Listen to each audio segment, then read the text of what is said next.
Non, c'est pas ce que je dis.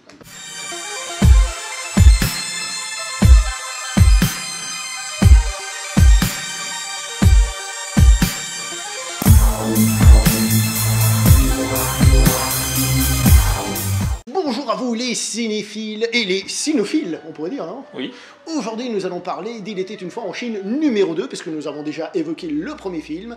Il était une fois en Chine 2, qui est un film qui est sorti une année après le premier, c'est-à-dire en 1992, toujours réalisé par le génialissime Tsui Hark. Rappelons que Tsui Hark avait été qualifié par un certain Tarantino de meilleur réalisateur tout court, du monde. Je dis ça parce que les gens adorent Tarantino, donc j'espère que vous allez l'écouter. Nous retrouvons Jet Li dans le rôle de Wong Fei-hong, nous retrouvons Rosamund Kwan dans le rôle de Tanti, nous perdons Yuen Biao, c'est une tristesse, parce que c'est un acteur que j'adore, mais comme on l'a dit, de toute manière, il n'était pas totalement utilisé, et nous gagnons un acteur qui s'appelle Max Mox, ça s'appelle comment dire? Oui, c'est ça. Et on a des guests, puisque nous avons un certain David Chiang, qui était un acteur fétiche de Chang-Chi, de la grande époque de la Shaw Brothers, et au passage, on a un certain on a du lourd. Donnie Yen. Et je vais vous le dire, si vous ne le saviez pas, on a le droit à un petit duel Donnie Yen Jet Li, chorégraphié par Yuen Woo-ping. Alors, on va revenir comme d'habitude par une note. Quelle est la note que tu donnerais au film? Oh là, moi, très clairement, un 10 sur 10. Ça, c'est le film, s'il y avait un seul film où je pourrais donner cette note-là, c'est celui-là, parce que moi, personnellement, c'est un film que je tiens beaucoup à cœur. J'ai vu en étant adolescent, et voilà, c'est quelque chose c'est un film qui m'a marqué tout le long. Et donc voilà, c'est pourquoi je lui donne cette note-là. Personnellement, j'ai envie de lui donner 10 aussi, parce que j'adore ce film. J'avais aussi envie de donner 10 au premier, en fait, mais il y a peut-être des choses comme... T'es pas gentil, là. Allez, je vais donner 9, histoire de faire le rebelle, mais 9-10, on est bien d'accord, c'est un film à voir. Je pense que là-dessus, il n'y a pas de discussion, c'est un film que vous devez avoir vu pour vous de culture générale. Alors vous ouvrirez moins en société qu'en ayant vu un film de je ne sais pas quel réalisateur, mais croyez-moi, vous serez plus heureux. Alors donc, comme pour la vidéo précédente, nous allons revenir sur le contexte historique, parce que bien que ce film soit évidemment une continuité du premier film, il se permet de se rattacher à d'autres événements historiques.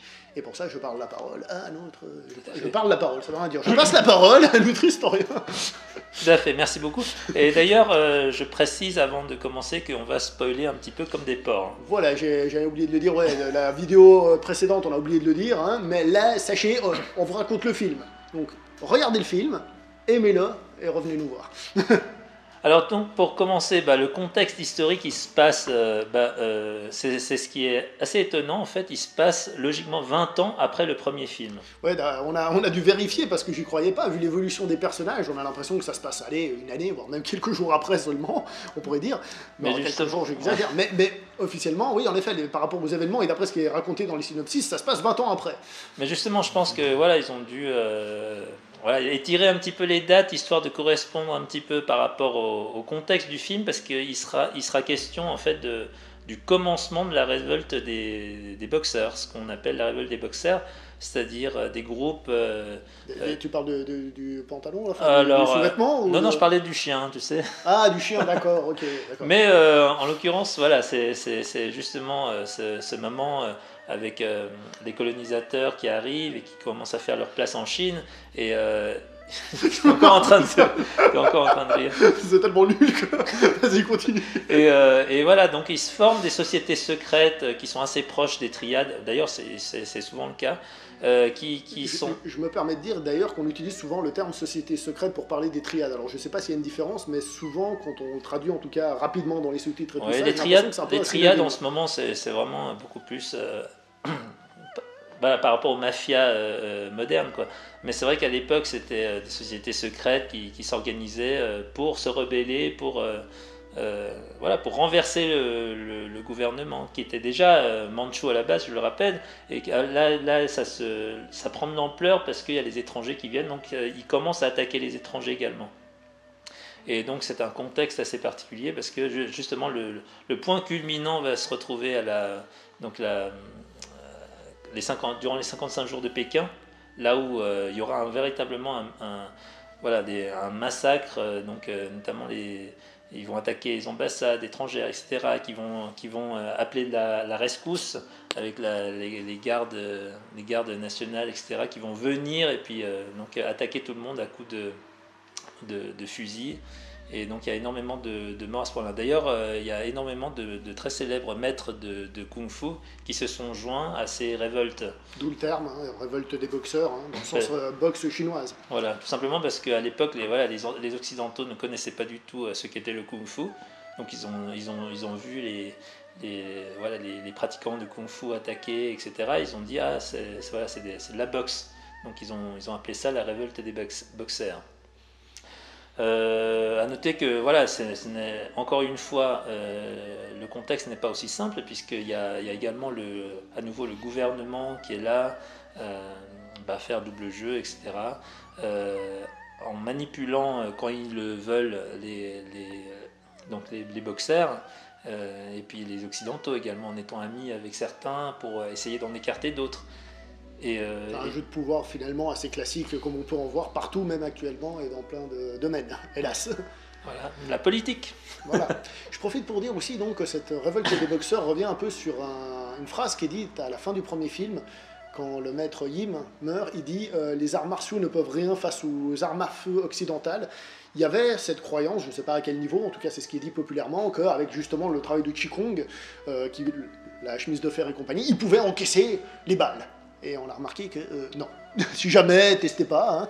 Et d'ailleurs, je vous avais dit que le premier film reprenait certaines thématiques de films de Lu Chialiang, et ça c'est justement une des thématiques du film dont je vous avais déjà parlé, les 17 ou 18 armes légendaires du Kung Fu, cette capacité justement à encaisser les balles que certains croyaient qui en fait étaient infondées.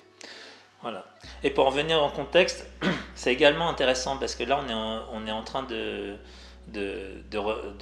vivre aussi des moments où il y a des complots qui se préparent aussi en dehors des sociétés secrètes. Il y a aussi certains révolutionnaires qui ont pour but de faire tomber le gouvernement, donc la royauté, le gouvernement mandchou, et de laisser place à la République.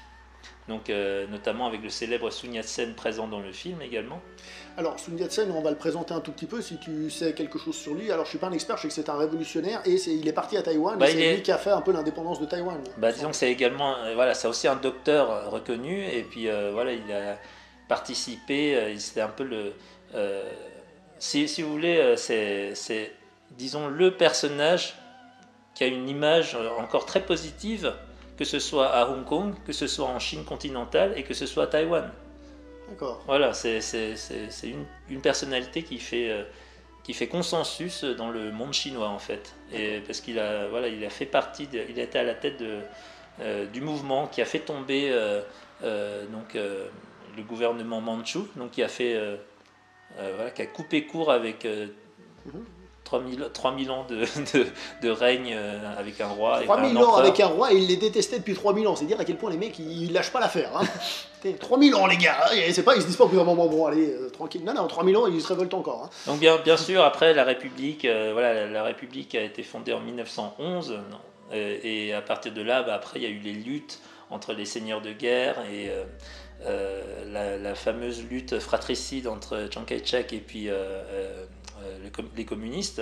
Et puis donc on sait que maintenant les troupes de Chiang Kai-shek sont parties se réfugier à Taïwan parce qu'ils ont perdu la guerre, et puis la Chine est devenue communiste depuis. Donc encore une fois, c'est un contexte historique très important qui fait une grosse transition justement c'est un contexte historique à la fois chaotique, encore une fois, mais qui est un peu différent du premier épisode, parce que là on part vraiment vers ce contexte-là avec les colonisateurs et puis le gouvernement qui est en train de tomber justement, un gouvernement corrompu. Dans le premier, disons que c'est un gouvernement qui était...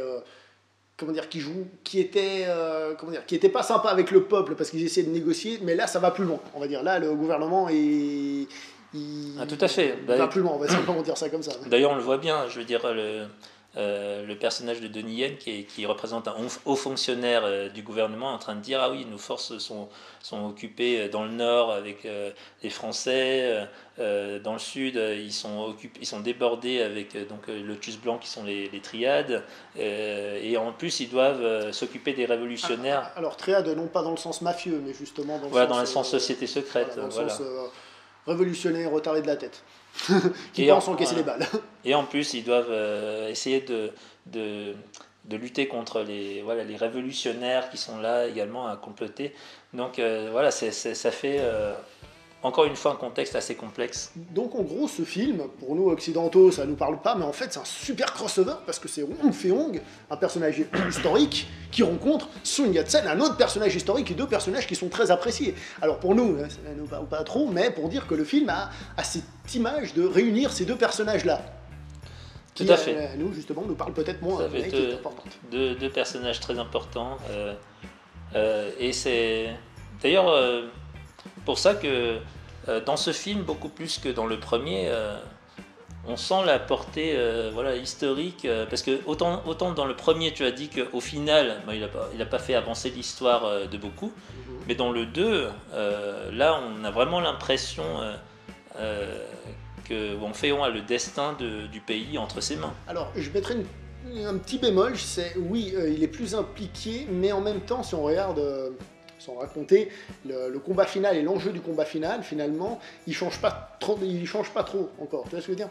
Il y a ce combat qui est plus pour moi, c'est plus un symbole que réellement un changement réel. Je veux dire, à la fin du film, il n'a pas trucidé l'impératrice, il a rien fait. Non, mais bon, je veux dire, dans le film, s'il n'a pas réussi à remplir sa mission, bah, du coup, c'est... voilà quoi, y a plus d'enjeux. Les chances de révolution sont fortement diminuées. Nous sommes bien d'accord. Je suis d'accord avec toi. Donc voilà, au niveau des personnages, on a donc toujours Wong Fei-hong, toujours fidèle à lui-même. Magnifique, extraordinaire. D'ailleurs, il est un petit peu différent du premier. Dans celui-ci, il est encore un peu plus gaffeur que dans le premier. Alors on met l'accent effectivement plus sur comment il est perdu culturellement avec les avancées à la fois technologiques, avec les apports culturels faits par l'Occident. D'ailleurs on le voit dans le train, il n'est pas habitué à manger dans le train par exemple. Il n'est pas habitué. Si tu ne peux pas manger ton steak, ne le jette pas. Il n'est pas habitué à manger avec des fourchettes et des couteaux. Mais il est peut-être largué, mais il est moins agressif par rapport à ces nouveautés. Je trouvais que dans le premier, il avait un côté aigre par rapport à ça, justement, parce que ça trahissait sa traditionnalité, ça veut rien dire, mais on se comprend. Tandis que dans celui-ci, je trouve qu'il a un côté quand même plus accepté. Genre, il est un peu moins sur la défensive et il est plus ouvert. Voilà, on sent qu'il a passé une étape avec le premier film et que là, il est en mode, bon, j'y connais rien, j'essaie de découvrir tout en restant toujours évidemment représentant de la tradition, mais on sent qu'il est un peu moins énervé contre... Bon, je pense aussi c'est parce que t'as l'influence de Tanti qui est assez occidentalisée. Qu'est-ce que vous voulez, l'amour ça change un mec. Oui. Bon, il a aussi eu 20 ans pour se faire, pour digérer le truc. Si je disais qu'on avait l'impression qu'il n'y avait pas 20 ans qui sont passés, c'est que dans l'évolution des personnages et dans les relations des personnages, il n'y a clairement pas 20 ans qui sont passés. C'est comme si ça se suivait, quoi. Oui, on va dire, allez, 3 mois après ou un truc comme ça, disons. Ouais. Et donc, on voit tout le long un peu les maladresses de Wong Fei-hong par rapport à comment il doit agir face aux transitions, aux transitions qu'il doit faire face. Mais là, j'ai l'impression que dans celui-là, il est quand même plus... Comment dire ? Il est toujours bloqué, par exemple, quand il est au congrès médical et qu'il parle anglais et que lui, il ne parle pas anglais. Ouais. Il est toujours bloqué, mais justement, il n'est pas en mode « Ah, saleté d'occidentaux !» C'est juste « Je parle pas la langue, zut !» Puis après, il voit qu'eux, ils comprennent pas le chinois, et puis donc ça l'énerve un peu. Mais il n'est pas en mode guerre, un peu comme dans le premier, où justement, parfois, il avait de la haine et il disait « Je vais jeter tout ce qui appartient aux occidentaux. » Là, il disait « Si je retrouve ton appareil photo, je le jette. » Là, il est plus... Bon, bah... On essaye de se comprendre, j'essaye de faire des efforts de mon côté. Je trouve qu'il y a toujours cette opposition, évidemment, parce que c'est un peu la thématique de la saga quand même, mais on sent qu'il y a une évolution du personnage qui est intéressante. Ouais. Mais est-ce que tu penses que c'est aussi parce que, en fait, si on sort un peu du film et qu'on regarde par rapport à Tsuyark, comme il a reçu pas mal de critiques négatives dans le sens où on l'a accusé de racisme envers les Occidentaux dans le premier film, enfin, pour le premier film, est-ce qu'il a voulu un peu adoucir ce côté-là dans le deuxième? Alors, je sais pas si c'est la critique qui lui a fait changer, mais en tout cas, c'est clair et net que la vision des Occidentaux, et pas que par rapport à ce qu'on a dit, pas que par rapport à Wong Fei-hung, par rapport à ce que font les Occidentaux dans ce deuxième film, est très différente du premier. Et c'est pour ça d'ailleurs que c'est un excellent complément, parce qu'il permet d'équilibrer et de peser le pour et le contre. Les deux faces d'une même pièce. Voilà. On va dire le yin et le yang pour rester un peu dans les stéréotypes asiatiques, d'accord. Mais est-ce que c'est à cause de ça? Je sais pas. Déjà en Chine, je pense pas qu'il se soit fait très critiquer pour ça. Non, en Chine, j'ai qu'à regarder les films actuels qui sortent. Hein, les Occidentaux, ils s'en prennent plein la gueule. Les Japonais aussi, ne posent pas de problème. Hein. On leur met une couche s'il le faut. S'il a une critique, c'est peut-être à l'extérieur. Et c'est vrai que comme c'est un film qui a plutôt un gros budget, alors peut-être en effet qu'ils ont essayé d'adoucir. Personnellement, je trouve que c'est une bonne chose d'avoir montré les mauvais côtés et aussi certains aspects plus positifs, de dire que c'est pas tous des salauds finis. Quoi. Ce qui était, il y avait déjà un petit peu dans le premier, mais là c'est clairement plus évident en ce qui concerne les Occidentaux. Ah, bien sûr. Après, au niveau des personnages, pour en venir aux personnages, il y a énormément de personnages en moins que dans le premier. Et ça se passe pas dans la même ville, en fait. Wong Fei-hung est en visite dans une autre ville, et donc là où dans le premier on avait tous les miliciens et tout ça, ici il y a beaucoup. Voilà, il y a tous ses élèves, sa milice. Là, parmi ses élèves, il y a seulement Leung Fun, et puis Tanti. Voilà. Et puis voilà, ça représente son équipe. Après, il y a les révolutionnaires, Sun Yat-sen, et puis son trésorier, le Roton. Celui qui représente les autorités, c'est Donnie Yen. Même le méchant, enfin je veux dire le chef de la secte du Lotus Blanc, on le voit que 2 fois hein, en fait. Enfin la scène d'intro et puis la scène de combat. Oui, il s'est fait prier hein, pour sortir. Oui, non, mais ce que je veux dire, c'est que justement, le personnage, on le voit pas tant que ça. Ouais, bien sûr. Donc voilà, c'est à peu près tout au niveau des personnages importants, je pense. Hein. Oui, au niveau des personnages, c'est tout. Oui. En tant qu'ennemi, on en a eu, on en a cité 4 pour le premier film. Là, pour le deuxième, 2. C'est aussi ce qui fait que, en fait, ça rend le film un peu plus lisible. Le premier était très chargé, ce qui donnait cette sensation justement de fresque historique, qu'il y avait plein de trucs partout, etc. Celui-ci, comme c'est un 2, on profite d'avoir déjà ce vécu, si vous voulez. D'avoir mis en place. Voilà, c'est pas une nouveauté duquel on a besoin de parler, on peut réutiliser, on sait que ces éléments sont présents, et donc le film est plus simple, ce qui fait qu'il est peut-être plus efficace, un peu plus direct à ce niveau-là. En effet. Mais bon, on a peut-être seulement 2 méchants, mais c'est 2 méchants qui valent le coup. Hein. Donnie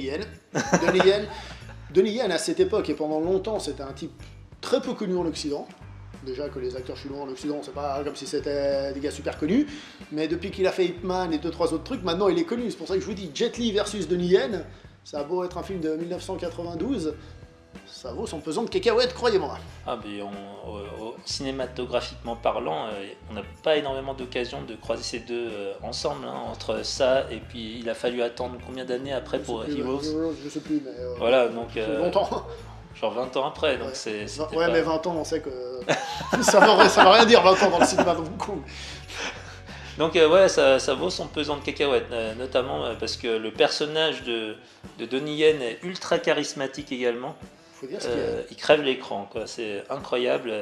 Il dégage aussi une force. Une force brute. Ouais. Il dégage un truc un peu fort comme ça, sauvage. Et puis l'interaction entre les deux personnages qui ont tous les deux, qui sont tous les deux au sommet de leur art et puis qui se respectent de manière très cordiale tout en étant en se détestant en étant des je sais pas s'ils se détestent, voilà, c'est ça, il y a une tension aussi de compétiteurs entre les deux. Oui, surtout de Donnie Yen sur Wong Fei. Wong Fei, il a un peu rien à foutre. Voilà, mais ouais, ça rend la tension vraiment est énorme.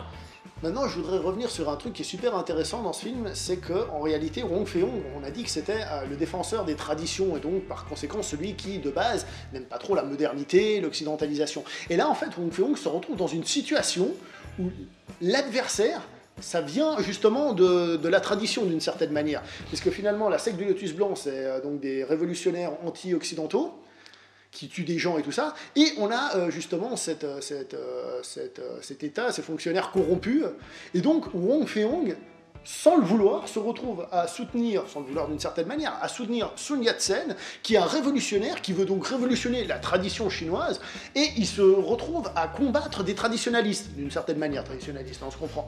Et donc, c'est intéressant de voir qu'en fait, finalement, c'est la droiture. C'est pas tant être traditionnaliste ou moderne ou machin truc bidule, c'est faire la chose qu'il faut faire, c'est la chose juste. Voilà, il n'est pas forcément en train de rentrer dans une case, et c'est pas parce que voilà, les Chinois, voilà, il va du côté des Chinois tout simplement parce que, enfin, Chinois nationalistes, parce que c'est des Chinois nationalistes. Non, parce que son instinct, ses valeurs lui disent, voilà, c'est un peu comme on disait dans le premier épisode, c'est le phare, la lumière au milieu du chaos ambiant, quoi. Et remarque très intéressante, c'est justement, c'est assez paradoxal par rapport à son comme tu disais, ce que représente Wang Fei-hong dans le premier film. Dans le deuxième film, il se retrouve bien malgré lui en train d'aider les révolutionnaires à faire tomber le gouvernement chinois mandchou, quoi. Et c'est là que c'est justement ce qu'on disait, cet équilibre, ce yin et yang ou autre terme, pour dire qu'il y a le premier film et il y a le deuxième. Et en fait, ils sont indissociables. Alors évidemment, avant d'avoir vu un 2, généralement on voit le premier, mais là c'est très intéressant de voir les deux, parce qu'il y a justement un équilibre et comment dire ça, la psychologie du personnage d'une certaine manière, où comment situer la saga, qui est d'autant plus intéressante, je trouve. Bon, ça dit, on peut très bien comprendre le film en lui-même, juste si on regarde seulement le 2. Hein. Oui, non, bien sûr. Non, mais je dis, logiquement, on regarde le 1 avant de voir le 2, c'est ça ce que je veux dire par là. Et que je trouve que cet équilibre fait que ce serait bête de n'en voir qu'un des deux. Mm-hmm. Justement. Ouais. Et donc, voilà, si on parle au niveau des styles d'arts martiaux dans ce film, c'est aussi très intéressant aussi parce que, bon, en tout, est-ce qu'il y a plus de...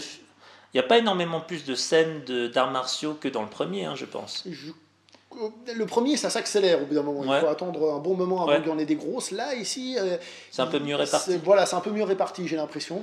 Bah déjà, rien que la scène d'ouverture où voilà, il était en train de protéger Tanti contre les Lotus Blancs, c'était une scène assez incroyable. C'est une sacrée scène où c'est Wong Fei-hong qui combat 50 gars et t'as le côté super bien chorégraphié par Yuan Wuping au passage. Hein. T'as le côté mythique du personnage qui ressort dans cette scène parce que tout le monde est en train d'entendre le nom de Wang Fei-hong et puis tout le monde est dit oh là là, c'est lui le fameux. Ouais, ça c'était déjà le cas aussi dans le premier. Oui, mais là c'est plus marquant dans cette scène parce que là c'est vraiment il arrive et puis c'est Superman il arrive à la rescousse et on voit d'ailleurs, encore une fois, c'est bien fait parce que le personnage de Lung Fu, voilà,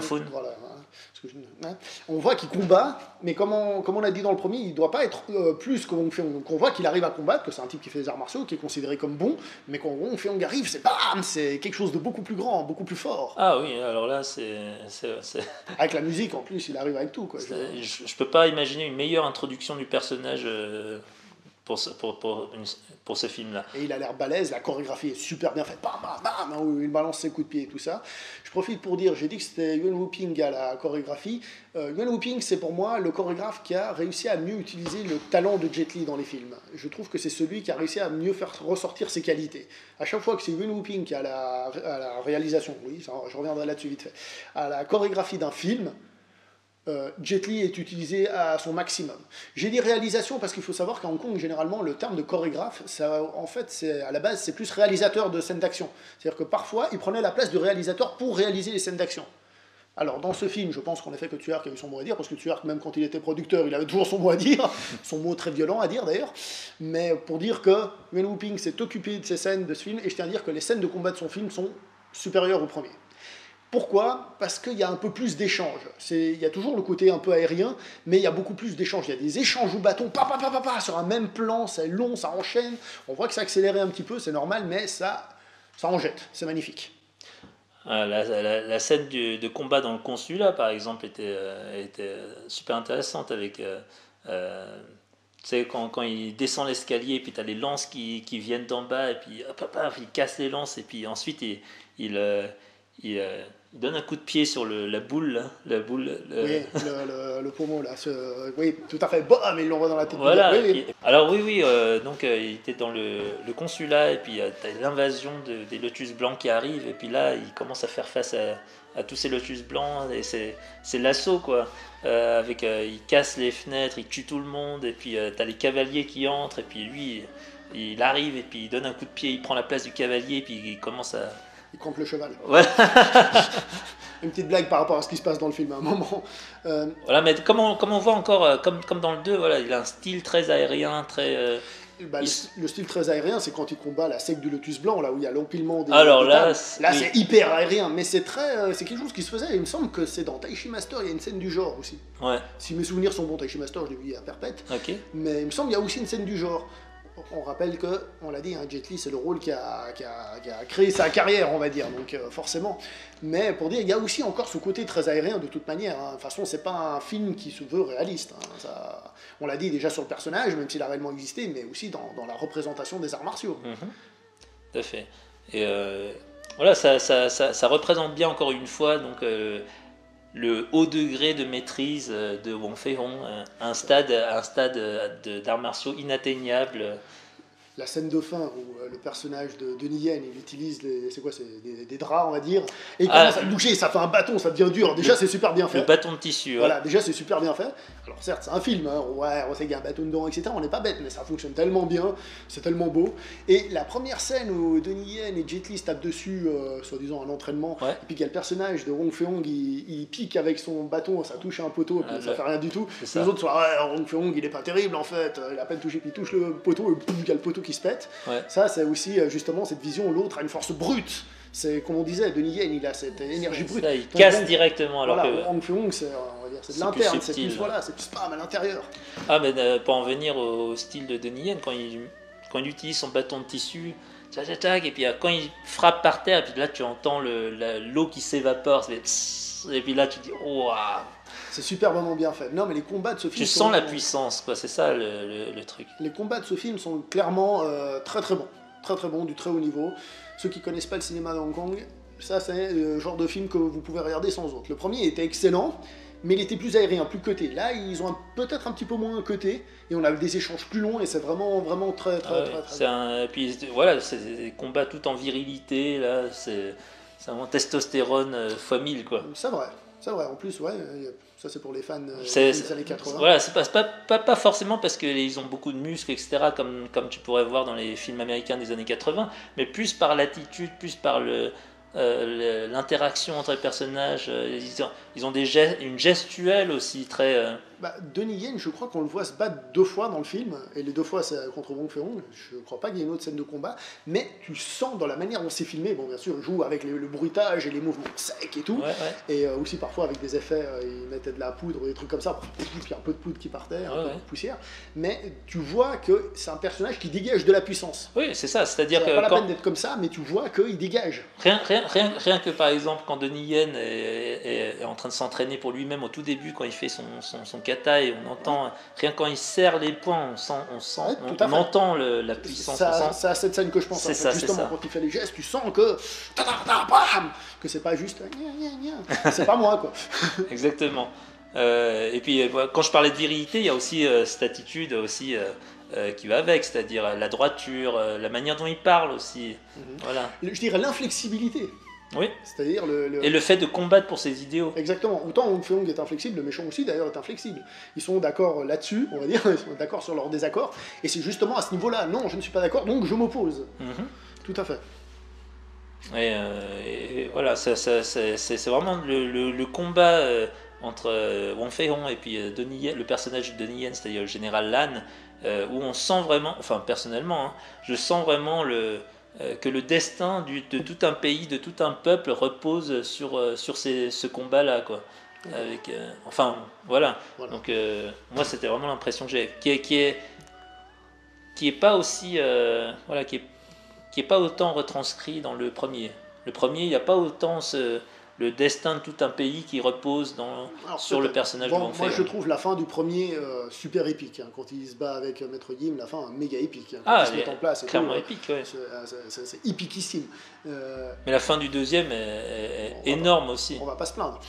J'ai dit, il faut les regarder les deux. C'est pas un concours entre les deux films, il faut les voir les deux. C'est ça. Non, surtout, voilà, ouais, on va revenir après par rapport au thème des films abordés, mais la scène finale où voilà, il doit vraiment apporter ce que Locoton, c'est-à-dire l'ami de Sun Yat-sen, voilà, voilà, doit apporter ça sur le bateau de Sun Yat-sen. Et puis quand il manque le bateau, hop, il balance ce qu'il a balancé, et puis Sun Yat-sen le rattrape, et puis il ouvre ce que c'est, et puis en fait c'est le drapeau révolutionnaire. Le soleil ne se couche pas sur mon pays, un truc du genre. Voilà, pour la petite histoire, le drapeau révolutionnaire a été designé par Locoton en fait. D'accord. Voilà. Je me demandais si c'était un personnage qui avait réellement existé. Oui, c'est un personnage qui avait réellement existé. Par contre, voilà, il n'est pas mort comme ça, mais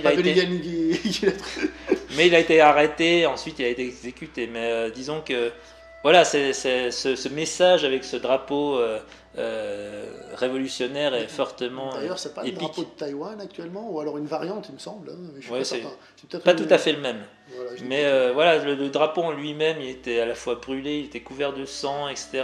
Mais voilà, c'est vraiment épique cette scène. On parlait dans le premier endurer. On parlait d'humiliation, de recevoir pour arriver à quelque chose, des difficultés. Là, on a ça d'un point de vue révolutionnaire. Tout à fait. Voilà. Tout à fait. Et bien sûr, dans la réalité, on n'a pas contribué comme ça à la révolution. Mais... Alors, j'avais entendu dire, tu me diras si, et que en fait, Wong Fei-hung lui-même n'a jamais parlé politique en tant que tel, mais certains de ses élèves s'étaient impliqués pour la révolution. Alors, ses élèves sont plus actifs dans ce sens-là. Oui. C'est ce que j'ai entendu dire. Donc, Wong Fei-hung lui-même, peut-être pas, mais qu'il y a quand même eu quelque chose, on va dire. Quoi, après, voilà. Et sinon, par rapport au thème de ce film-là, je dirais tout le long du film, on a quand même c'est plutôt la course contre la montre, quoi. Je sais pas si tu as eu cette impression-là, mais alors déjà le générique, il commence par une montre, et le générique commence par le clic-clac de la montre, le tic-tac de la montre, pardon. De la montre. Ouais, tu sais, il brûle. Ah oui, il brûle l'horloge. Voilà, et t'entends le tic, tic, tic, tic, tin, tin, tin, tin, tin, tin, ça lance le générique. Ouais. Déjà, il y a ça. Et ensuite, course contre la montre. Je dirais que le film est assez resserré dans le temps. Là où peut-être le premier se déroule sur plus de temps, celui-ci, il est beaucoup plus resserré. Il est beaucoup plus dans l'histoire. Je vais dire, le temps qui passe, quoi. D'ailleurs, on le voit bien avec Sun Yat-sen et puis Locoton qui regardent tout le temps leur montre gousser. Ensuite, ils se transmettent la montre pour que le Hung Foon puisse voir l'heure et puis puisse se donner rendez-vous avec Sun Yat-sen sur le bateau. T'as aussi cette course contre la montre avec donc à un moment ils récupèrent les élèves, les enfants, et puis voilà, ils peuvent pas traîner éternellement avec parce que t'as les Lotus blancs qui leur courent après, donc ils doivent vite trouver une solution pour les ramener chez eux, etc. Il y a aussi, puisqu'on est là-dedans, je crois pas que c'était dans le premier ou dans le deuxième, je les ai vus d'affilée là. La nuit quand ils marquent les veillées, c'est dans le deuxième ou dans le premier? Ah, alors c'est dans le deuxième. C'est dans le deuxième, voilà, une marque du temps. Voilà, c'est ça. C'est dans le deuxième, je n'étais plus certain. Donc, voilà. Alors, vite fait, pour ceux qui ne sauraient pas, vite fait, parce que je suis un peu largué là-dessus, traditionnellement, je crois que la nuit en Chine est divisée en 7 veillées ou un truc comme ça. Oh, alors là, tu poses une colle. En plusieurs. Elle est divisée en plusieurs, et il y a quelqu'un qui passait la nuit, tang, tang, et qui les annonçait. Voilà, en gros. Pour plus d'informations, Wikipédia. Voilà, j'ai pas vécu à cette époque-là, désolé. C'est tout ça. Donc voilà, tout le long du film, c'était le message, c'était vraiment la course contre la montre. L'utilisation du temps plus que la course contre la montre, parce qu'ils disent les Chinois gaspillent leur temps. Oui, donc il y a cette idée de course contre la montre, mais je veux dire l'utilisation du temps. Ouais, c'est-à-dire que on a même fait la remarque, c'est-à-dire j'ai jamais, à un moment du film, il a dit j'ai jamais fait attention à une. Ah bah, tu m'étonnes, il a passé 20 ans et il n'est toujours rien fait avec la femme qui lui dit qu'elle l'aime. Tu m'étonnes. Mais vraiment, plus ça va vers la fin du film, plus on sent cette pression du temps qui avance, et puis il faut vraiment voilà, faut vraiment trouver une issue pour rejoindre Sun Yat-sen sur son bateau, etc. Ouais, tout à fait. Donc voilà, et puis c'est à ce moment-là où Donnie Yen apparaît. On peut parler par rapport à la violence du film et puis le sang. Voilà. Ouais, déjà dans le premier, il y avait un peu de sang. Alors c'est pas ultra violent, mais on voyait que quand il y avait un coup de feu, il y avait un impact de balle. Un peu de sang. Il y avait la scène par exemple où Jet Li, évidemment, il tient la main de quelqu'un qui Ouais, a du sang, ou alors quand il opère, la balle, il la met dans une bassine où il y a du sang et tout ça.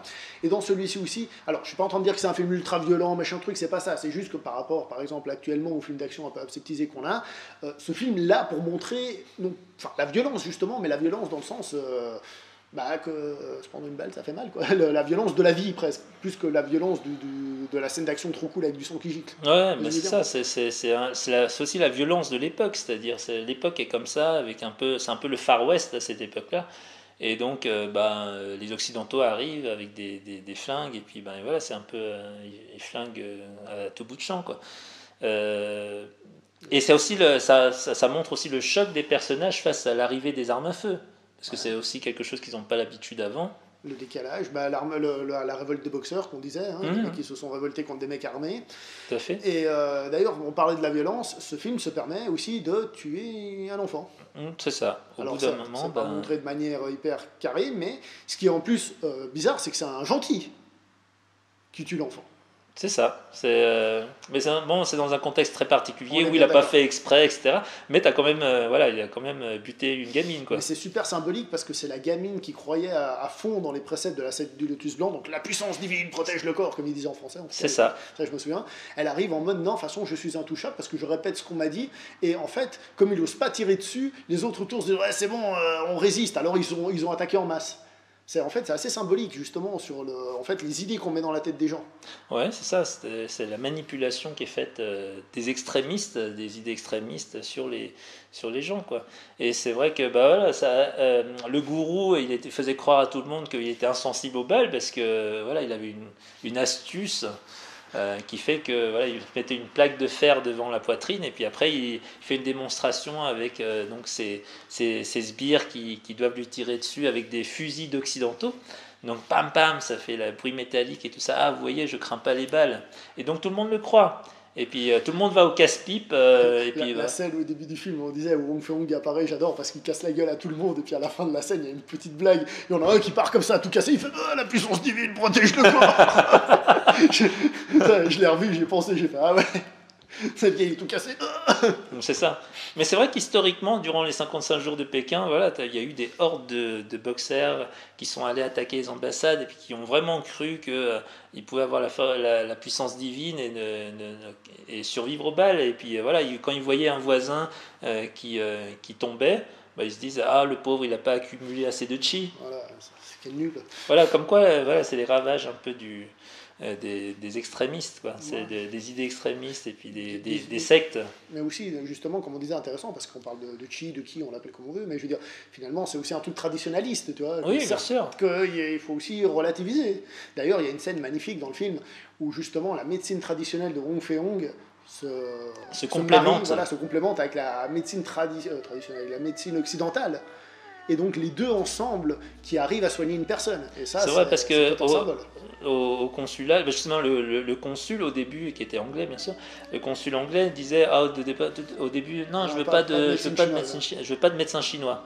Et donc on restait dans son coin et puis jusqu'à ce que Sun Yat-sen l'appelle. Mais c'est vrai que voilà, il y a cette idée dans le film où tout ce qui vient de l'étranger, tout ce qui vient nouveau, tout ce qui est voilà, n'est pas forcément négatif, Voilà. mais qui peut être utilisé à bon escient et qui peut même se marier très bien avec les traditions. Voilà. Donc, juste trouver un peu le bon équilibre. Tout à fait. Voilà, très bonne scène. Ouais, tout à fait. Mais ça, justement, c'est ces scènes-là qui contrebalancent très, très fortement avec le premier. Où seul le prêtre avait des moments de sympathie. Mais heureusement qu'il y avait quand même le prêtre, quoi. Voilà, tout à fait. Et par rapport aux touches comiques qu'il y a dans dans ce film, je dirais qu'il y en a un peu plus que dans le premier. Hein. Ils accentuent plus sur le côté gauche de Wong Fei-hong que Alors, dans le le premier. côté gauche de Wong Fei-hong, ouais, j'allais dire le premier, c'était peut-être plus, ça concernait plus peut-être les élèves de Wong Fei-hong, même s'il y avait une ou deux scènes comiques avec Wong Fei-hong, mais c'était plus sur ses élèves. Là, comme il y a moins de personnages, eh ben, en effet, il y a plus son côté un peu maladroit avec la demoiselle. Bah, l'interaction avec la demoiselle, l'interaction avec son élève également, le Hongfoon, puisqu'il engueule tout le Oui, temps. Et puis, ce côté super carré avec ses élèves et voilà, super mielleux avec la demoiselle. D'ailleurs, la scène avec les enfants. Où il engueule les enfants, oui, comme si c'était ses élèves. Mais d'ailleurs, c'est rigolo que tu en parles parce que, par exemple, avec Tanti, à un moment, il voulait lui apprendre la self-défense. Technique de merde au passage. Et puis, tout d'un coup, vu qu'il est dans son domaine, les arts martiaux, il commence à réagir comme si c'était un élève. Donc, tout d'un coup, il s'en rend compte. Oh, je suis désolé, mais d'habitude, j'engueule mes élèves comme ça. Tout à fait. Donc c'est ça les ressorts comiques aussi, et puis aussi avec le côté occidentalisé de Tanti qui fait qui crée des effets comiques aussi, comme quand il devait manger la viande de chien. Qu'est-ce que vous pensez du chien? C'est un animal très sympa, je le préfère au chat entre nous. Chacun a sa manière d'aimer les chiens. Et en plus celui qui fait la gaffe c'est Wong Fei-hong. Ah oui, tout à fait. Celui qui fait bon, quand Raphaël est ta viande de chien. Et puis après, elle se vexe, c'est qu'elle fait Wong Fei-hong, il engueule l'autre. Il fait tout ça, c'est de ta faute. Ouais, là, on retrouve justement ces parties comiques. Mais souvent, si tu vois le cas, c'est que Wong Fei-hong, il fait une erreur, ensuite il accuse son élève.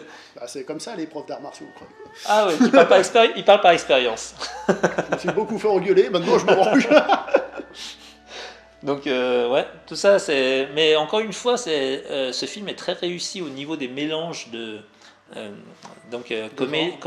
Mélange de genres, comédie, arts martiaux, drame, à nouveau, politique, historique. On n'en a pas parlé dans le premier, mais en fait, c'est une formule très Tsuyark, ça. On en avait déjà parlé, mais pas dans la vidéo.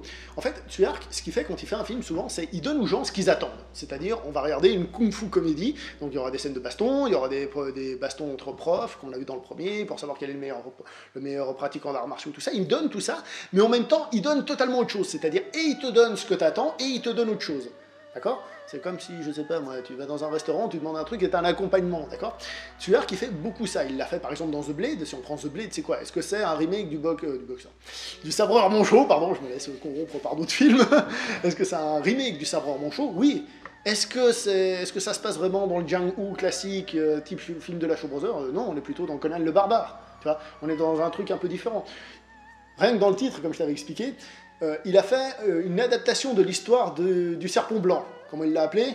Green Snake, serpent vert. Rien que dans le nom, on voit qu'il te donne ce que tu veux, mais en même temps, il le contourne. Et c'est justement ce qu'on a là. Il te donne un pur film de kung-fu, mais il te donne aussi plein d'autres trucs. Ah, mais c'est un visionnaire de ce côté-là. Il est vraiment en avance sur son temps. Il n'est pas considéré comme un des meilleurs du monde pour rien. Tout simplement, non mais c'est sérieux, je veux dire. Mais en même temps, voilà, c'est un génie, et comme tout génie, voilà, il a son caractère, il est pas constant du tout, hein. Il peut faire des films très moyens, et puis des fois, mais au moins il est expérimental, il expérimente beaucoup de choses. Ouais, tout à fait. Et c'est un vrai artiste, quoi. Et bon, si on parle de Tsuyark, il faut aller plus loin, il faut aussi le voir en tant que producteur, parce qu'en tant que producteur, il est très important, et c'était un producteur très... dictatorial, c'est-à-dire... Oui, il a un très fort ego. Il allait beaucoup sur les tournages où il était producteur et il imposait les décisions. C'était pas un gars qui laissait faire les réalisateurs, mais c'est aussi ce qui fait que finalement les films qu'il a produits, la plupart sont des grands films. Il a laissé une marge de manœuvre, mais ensuite il imposait. Alors il y a des films où on sait que ce qu'il a fait c'est pas forcément ce qu'il y a de mieux, là je pense que ça...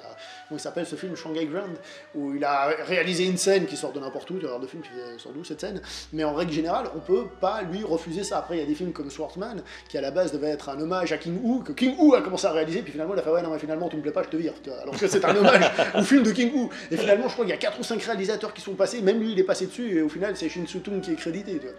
Donc Tsuyark, c'est un grand gars. Après on n'aime pas, mais c'est quand même un grand monsieur du cinéma et qui indirectement a influencé le cinéma mondial. Ou alors plus directement d'ailleurs. Tout à fait. Mais en tout cas, voilà, en tout cas pour en venir Il était une fois en Chine 1 et 2, voilà, c'est pour moi 2 grands films épiques faits par Tsuyark, mais vraiment magnifiques, quoi, avec donc ce mélange des genres, on sent avec le charisme de Jet Li, même Donnie Yen dans le film, il impose. Hein. Il impose grave. Et donc, si on compare à l'officiel, comment il s'appelait, l'âme, t'avais dit, un truc comme ça, du premier film, c'est le Manchu du premier film. Ah oui, oui. Bon, a- déjà dans le premier film, celui qui, voilà, il savait pas se battre. Voilà. Non, mais je dis juste dans. Oui, tout à fait, c'est pas le même personnage, mais tu vois clairement qu'il en impose beaucoup plus. Ah oui. Largement plus. C'est la preuve que le mec, il a un charisme. Mais justement, c'est tout le long c'est cette idée de lien entre les arts martiaux au niveau ce qu'un art martial peut apporter au niveau physique, mais aussi spirituel, au niveau mental. Voilà, cette droiture qui va te guider tout au long de ta vie, quoi. Je me permets une parenthèse. Donnie Yen, qui interprète le père de Wong Fei-hung, donc Wong Ki-ying, donc Iron Monkey, produit par Tsui-Hark, réalisé par Yuen Woo-ping. Magnifique film d'ailleurs. Considéré comme un des meilleurs films de combat, justement, New School câblé. Et donc, évidemment, qui traite aussi du thème de Wong Fei-hung indirectement, puisque Wong Fei-hung est un petit enfant. Enfin, oui. Une petite enfant. Puisque c'est une fille qui joue le rôle du gamin. Mais bon, ça c'est un autre détail, c'est un autre film. Mais regardez-le aussi à l'occasion. Je voudrais parler des musiques de ces deux films. Parce qu'il y a le thème principal qui est assez connu, et que même ceux qui peut-être ne sont thème pas historique. Voilà, ne sont peut-être pas très connaisseurs du cinéma de Hong Kong, ils l'ont peut-être déjà entendu une fois lors d'une démonstration ou un truc comme ça, mais toute la bande originale de ce film est absolument, enfin de ces deux films est absolument grandiose. Tous les thèmes que tu entends, c'est vraiment, vraiment grandiose. Il y en a qui sont plus mélancoliques, d'autres qui sont plus héroïques, tu vois, mais oui, t'as vu.